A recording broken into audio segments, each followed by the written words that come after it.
The time it took me to collect all these letters and notes and journals and every medium in this book, well, I certainly hope and believe it was worth it. The story you're about to read starts many centuries ago. It is from the late 1800s, and it is partly my story. I say that because I am in it, and I am essentially telling it.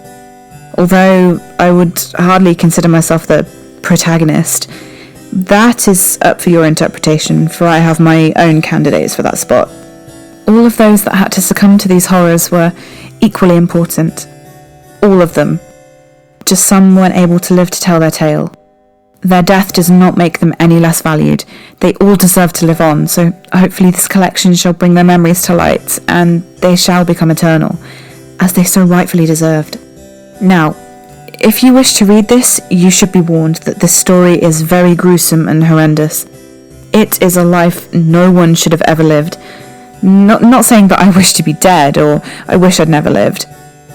It is just one of great horrors that really shouldn't have existed, but because it has, I feel the responsibility to tell it.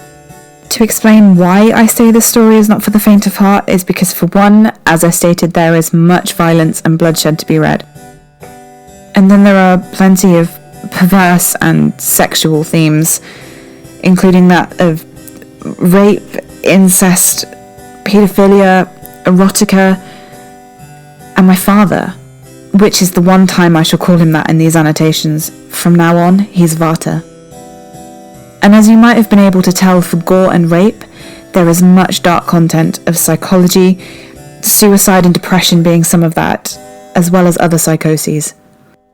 I mentioned all the different mediums in the collection. Well, they are either letters and notes I've been sent or received, journals that I've borrowed for this purpose, or of other similar elements.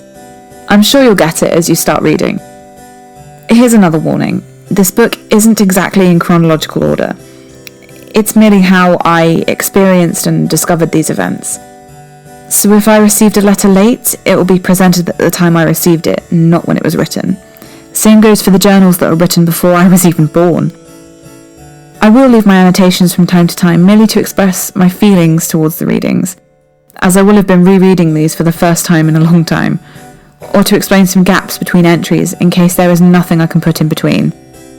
There is, however, one exception to this, and that would be my Vata's journals. Those will be in chronological order and not at the time I had finally received them.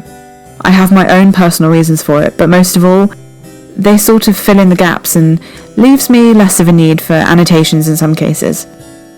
I'd also like to add that I do not feel it necessary to add to every letter, journal entry or note if they do not necessarily pertain to the story I'm trying to tell and are instead just unwarranted fluff.